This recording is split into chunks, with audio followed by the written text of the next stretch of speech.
Harold had always prided himself on his independence.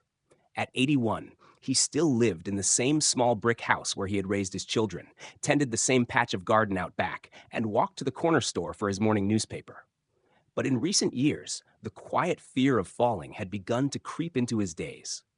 He had seen it happen to neighbors. One stumble, one fractured hip, and their lives changed forever. One afternoon, his daughter Sarah insisted he attend a community workshop on fall prevention. "Dad," she said firmly, "you don't have to give up walking, but you do need to learn how to walk smart."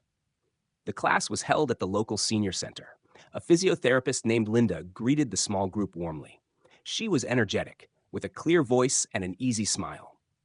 "Falling is not inevitable," she told them. "It's about technique, awareness, and training your body. Today, I'll show you 6 walking tricks that can keep you steady and strong." Harold leaned forward in his chair, curious. He didn't want to shuffle through life in fear. The first trick Linda taught was to take shorter steps.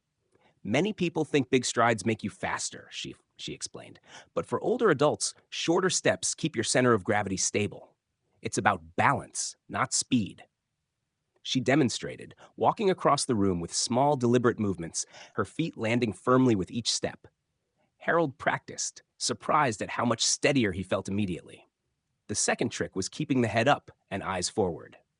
"Looking at your feet makes you more likely to wobble," Linda said. "Your body follows your gaze. Look ahead, scan your path, and trust your feet."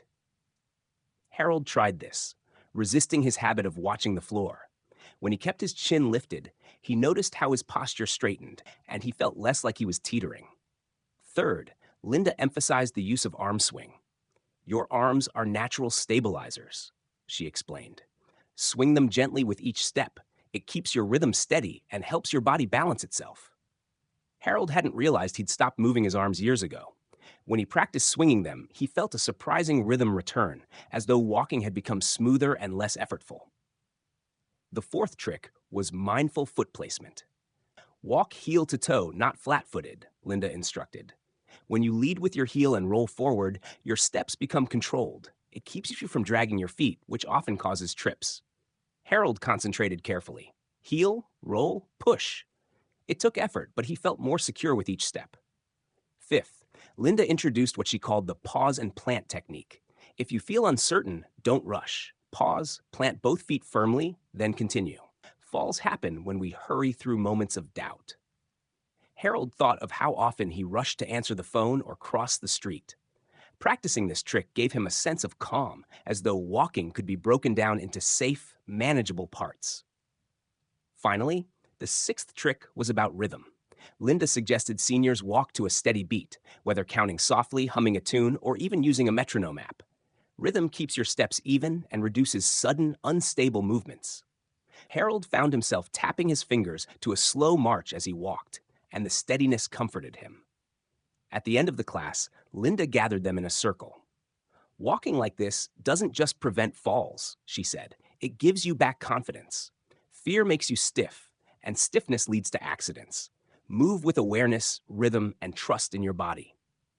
That night, Harold walked to his bedroom practicing the 6 tricks. His steps were shorter, his eyes were forward, his arms swung gently. He felt almost like a younger man, not because his body had changed in an instant, but because his mind had. For the first time in months, he wasn't afraid of falling with every step. The next morning, Harold went out to fetch his newspaper. He stepped off his porch deliberately, heel first, arms moving in rhythm, head held high. A neighbor waved, and Harold waved back, smiling to himself. He knew he couldn't stop aging, but he could change how he moved through it. Each day, he practiced the tricks until they became habits. His daughter noticed he stood taller, walked steadier, and even seemed more cheerful. And though Harold still moved slowly, he no longer lived in constant dread of the ground beneath him. He had learned that the way you walk can be the difference between fear and freedom.